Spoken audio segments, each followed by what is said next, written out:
Hello everyone, this is Aaron Fitch from ATF Gaming and welcome back to NASCAR 06 Total Team Control.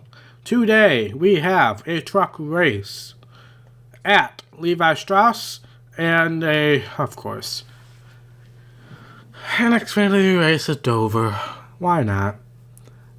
If the game didn't want to piss me off enough after that last race at Charlotte, why not? Just throw Dover at me too. But at least we have a slight intermission to that with Levi Strauss, which could also be terrible if I have that stupid thing where I get loose off of that one corner and accidentally go down pit road. But and yes, if you're wondering, I am recording this right after the last episode, which, if you don't remember, we're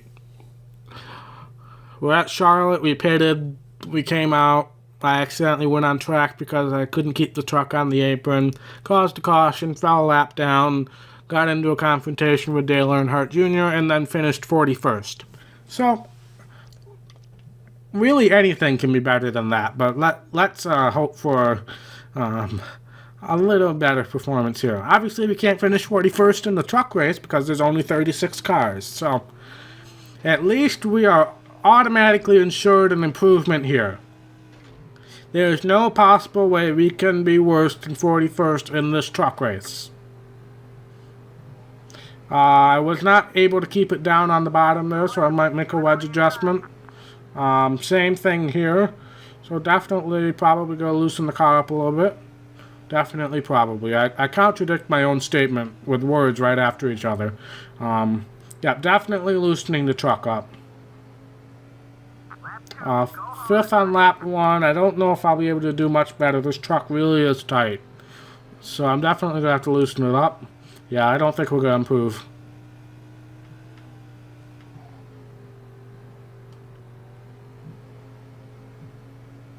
Hey, I'll take it. We're up towards the front. Alright, at least we're starting on the inside. That is all I can ask for, really. I'm going to loosen the truck up a little bit. No, not the front springs. And now, we get to go qualify at Dover. Yay! Trying to think, is this going to go up?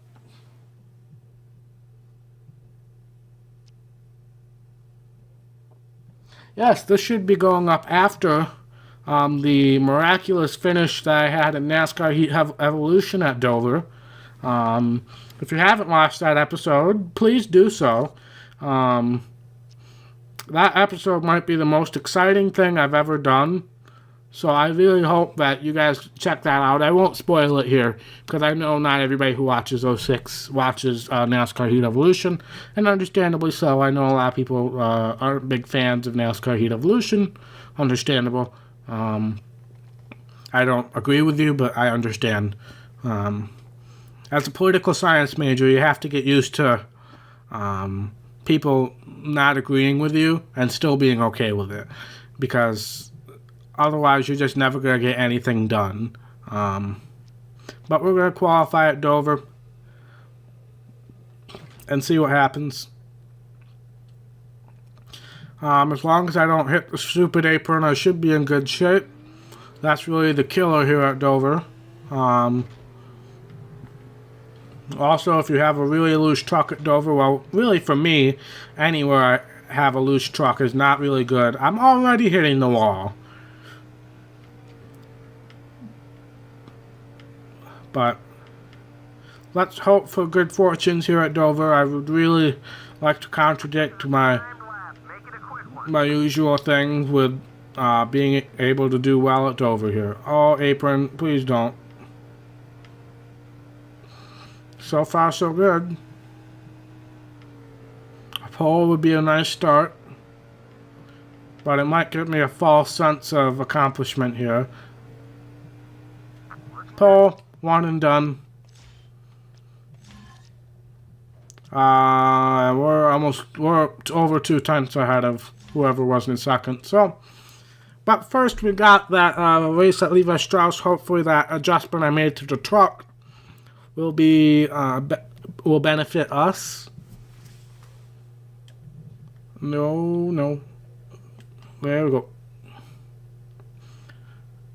But hopefully things work out here. We at least need to pull away in one of the two championships. I don't care which one, so that when we get to the point that we have to skip races, I can run the race that I need the most help in the points, and then hopefully the other series I have enough of a cushion to where I won't lose my points advantage. That's the goal, but I'll turn it over to Alan Bestwick. Hello, race fans, and welcome to the Levi Strauss Signature Speedway in beautiful Clearfield, Pennsylvania. It's time once again for NASCAR Craftsman Truck Racing, as Levi Strauss is proud to present this year's running of the Treasure Lake 200. This is a unique track that presents several challenges to the drivers. Get ready, we're just moments away from the green flag. All right. Let's see how we do. John Hamilton, our Xfinity teammate, is up there in second. Whoever that was that started behind me really wanted to get underneath me, but I managed to block him.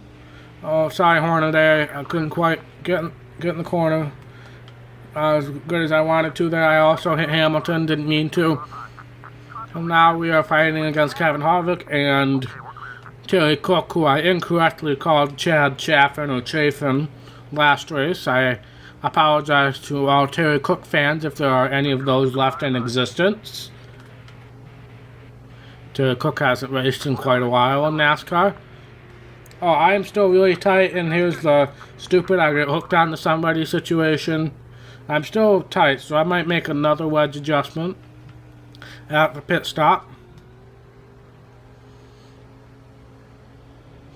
You know, there's something I just thought about as we were trying to get... Oh, my. Number 120 has got a run on you.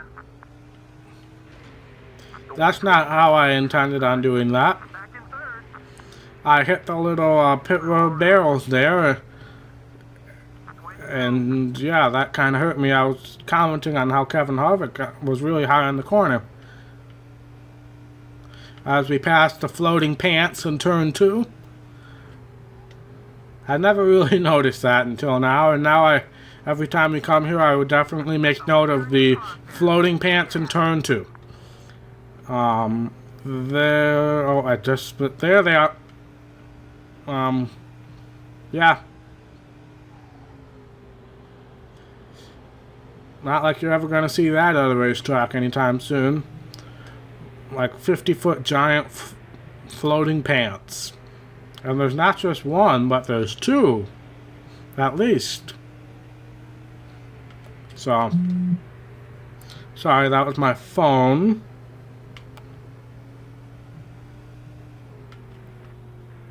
Oh my. Come on, man. Let's keep it together.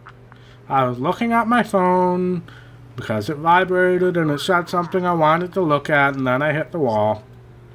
That's what I get.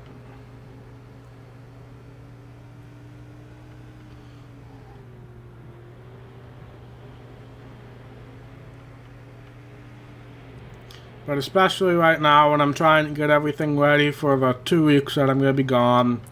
Life's a little hectic right now. Truck is definitely loose now. I might do the okay. Now I'm just being stupid. I was trying to say that I'm going to probably do the combination of loosening the car up on the wedge and upping the tire pressure by 1. That will probably be a good combination. Usually that works out for me.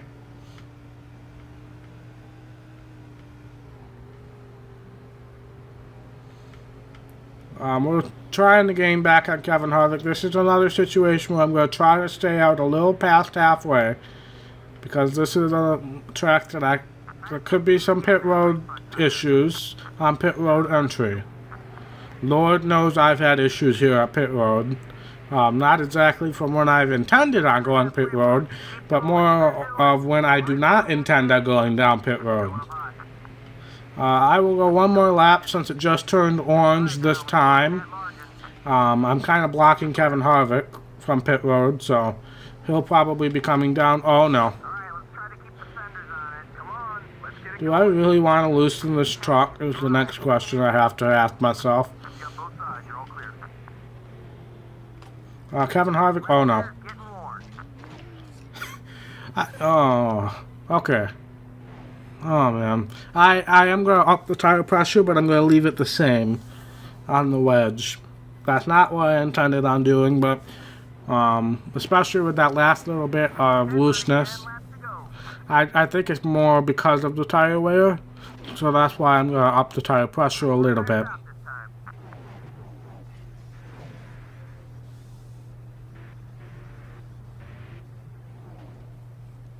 I know John Wolf, he's adamant on that tire wear happens no matter what. He even didn't who was that? Was that Harvick? Man, that hurt. He's adamant on the fact that tire wear happens no matter what in this game. Whether you spin out or have the tire pressure low, it's gonna happen. But I disagree. But I mean, I haven't really done a quote-unquote experiment with it. But okay, there's Harvick right there. We are second. We're going to pass Harvick right now for first, it looks like. Or we're going to attempt to, but my car is still really tight. But that screwed Harvick over a lot more than it screwed me over, so. But now we are in lap traffic, so let's see if we can maneuver through this with minimal damage. Number 110 is That 153 car, who we seem to get into every single... Oh, no. Slow it down a little bit. The car will come. Never mind, I'm just going to stop talking about things. Every time I start talking about something, I just hit the wall, or I do something stupid, or the game tries to do something stupid, or who knows what else could possibly happen. But I'm going to take a chance. The 153 car, the truck, he is the guy who seemed to be in the wrong place at the wrong time every single time I do something stupid. There, I said it and nothing stupid happened. I'm proud of myself. But we are... Okay, the truck just stopped accelerating. That's the second time this has happened in this recording session. I have the accelerator down all the way, and the truck just doesn't go. Not like we're low on fuel or anything. But you guys could see, I mean, I was right behind the lap trucks, and now I'm way over here. And Harvick almost made a pass on me.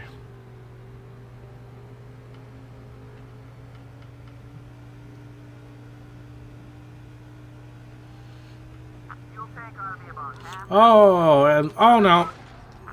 No. Every time.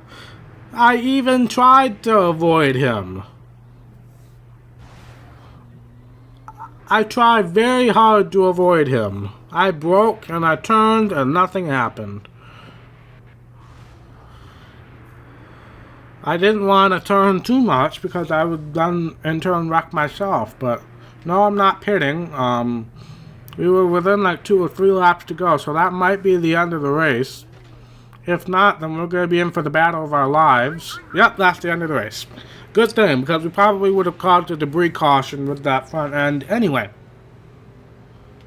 But we win. Hattori and Cook are the 2 guys who are right behind us in the point standing, so we're not going to gain too much on them. But a good race nonetheless. We get a whole bunch of stuff. I'm just going to call it stuff from now on. And now we're going to head to Dover. Great. I think this is the return to Dover since I made my mailman reference that James continually mocks me on every time we're in the same place watching the same thing. James continues to make fun of me for my mailman at Dover reference. And I'm sure he will do so again in the comment section in this video. If not, then I would be extremely surprised. But we did qualify on the pole, so maybe things are are looking up for us at Dover, but I don't want to speak too soon. Off to Alan Bestwick. EA Sports welcomes you to today's NASCAR Busch Series race, the MBNA 200 at the Monster Mile, the Dover International Speedway. This is a mentally and physically challenging track for these drivers. Dover is one of the toughest tracks in NASCAR today. High speeds, steep turns, it's an endless challenge every lap. We're just moments away from the start of the race, and now it's time for the most famous words in motorsports. And this game doesn't have the most famous words in motorsports, so we're just gonna go. Man, I hope this doesn't, what's the word I'm looking for, suck. I was trying to look for a different word because I've used that word way too much recently. Oh, look at that. We're 3 wide. We're 3 wide at Dover, now we're not, but we're forced on the outside, which is probably a good thing since we won't spin out on the apron, but, wall. There is a wall. We are all clear. We're going to try to dive underneath Edwards here. Elliott Sadler. I have not seen... Oh, no. I'm going to stop talking.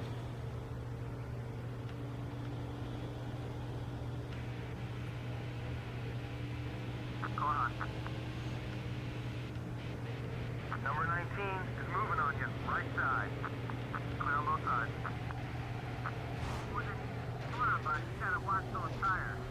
Okay, apparently it's not the talking then. As I was literally about to say, okay, we have made it 1 lap without doing something stupid. And then I immediately do something stupid. Too early to pit. Hopefully we don't have too much damage. I saw Bobby the Bounty had a bunch of damage, though you can see him in my mirror. The hood's probably going to fly off pretty soon. Number 19 is looking to pass. But I was going to say, before I fell silent because of stupidity, was that I have not seen Elliott Sadler running up front in this game very much. I do see it in NASCAR 07 a lot, but in this game I do not see him.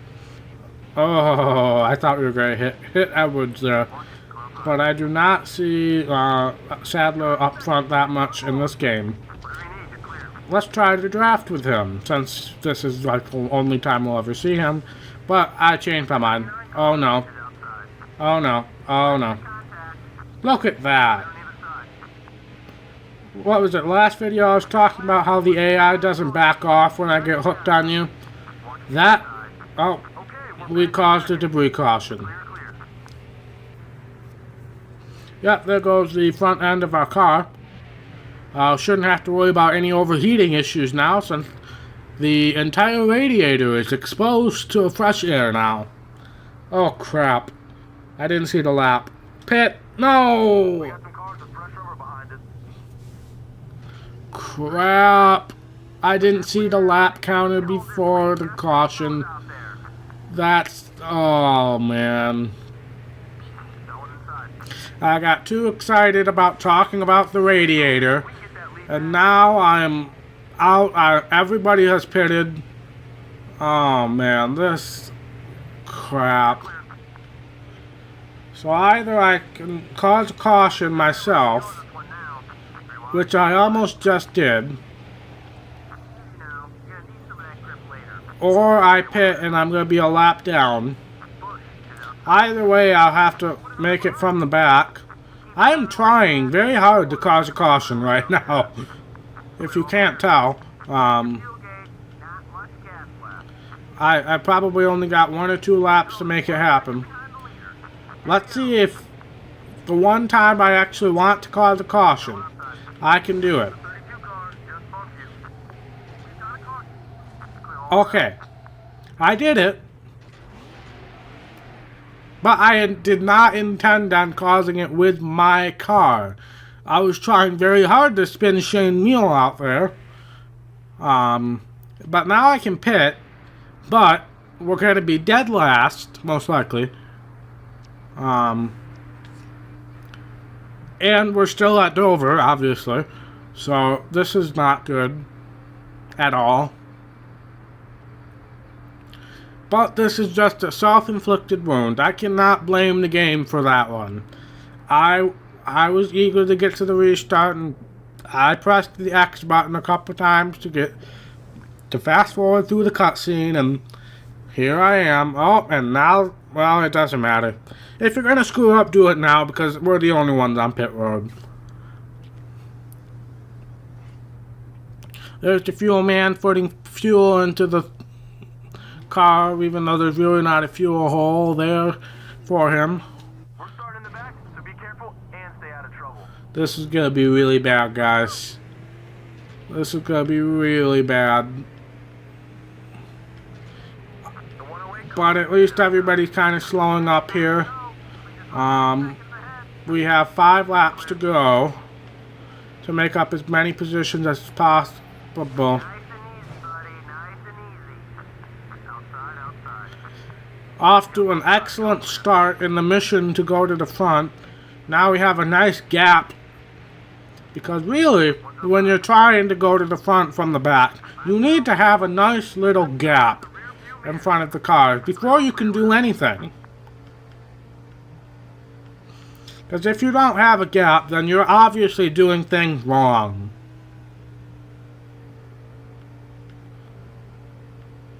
I hope my sarcasm is really showing right now, because if not, then I'm going to sound like a complete idiot. 6 seconds back. Let's get up there. I was reading a book. It was by Al Franken. If you guys don't know who Al Franken is, he's a U.S. Senator right now, but he used to work on Saturday Night Live. He was one of the original writers for Saturday Night Live, and now he's a senator for Minnesota. I was reading a book on his campaign, and he used something called the dehumorizer. He basically called it that because the opposing party, in this case the Republicans, they took all of his inappropriate jokes and removed all of the context.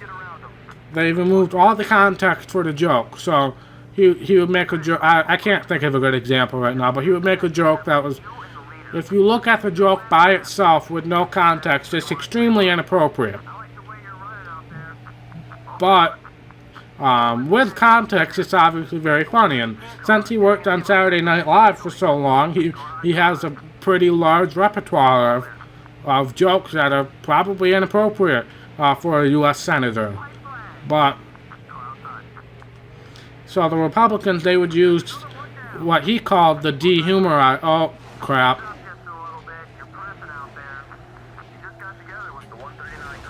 I can't. They changed the camera angle, so I can't see anything.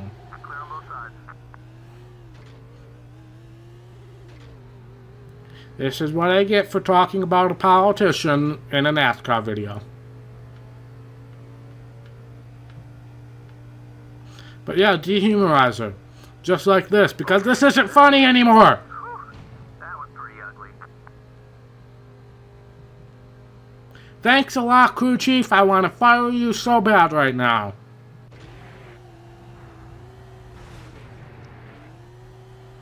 Look at that. Look at the race winnings. $67. You can't even buy it. You can barely buy a video game with that money. Oh man, $67 for finishing dead last. No wonder Norm Benning can't afford to get a NASCAR Heat 2. Oh man. That was bad. That was bad on so many levels. And that's back-to-back really terrible races in the Xfinity Series now. And that's going to kill us in the points again. I didn't see who won because I really didn't care. What's next? Got a showdown with Dale Earnhardt Jr. Haven't we already had a showdown with Dale Earnhardt Jr.? We're going to check the points. I'm really scared to look at the points. $67 to finish dead last.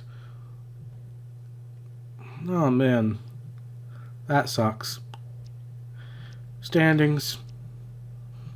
We're not even in the points lead anymore. Great. I think Clint Boyer ended up winning that race too. I didn't look, but we are now in second place in the Xfinity points. That's not good, but we did win the Truck Series race, so we pulled out. It was about 20 points more than last time. But that's gonna be it for this episode, guys. We'll check the. I don't think the wheel and modifieds have run since. Remember, we fired the mustache guy, as James called him, and we hired the cheapest guy we could so we could get some more money out of the deal. But thank you guys so much for watching. If you like this video, be sure to hit that red... No, I just mixed up... Oh my god. That's how bad this is right now. I just tried to mix up the like and the subscribe message on the same outro that I use every single time. Anyway, if you like this video, be sure to hit that like button. And if you want to see more content from ATF Gaming, be sure to hit that red subscribe button. It really does mean a lot to me, even though I failed this race. I mean, I'm mixing up my own outro that I've used for, 70 videos now? But, I mean, it really does mean a lot to me, and I will see you in the next episode. Bye.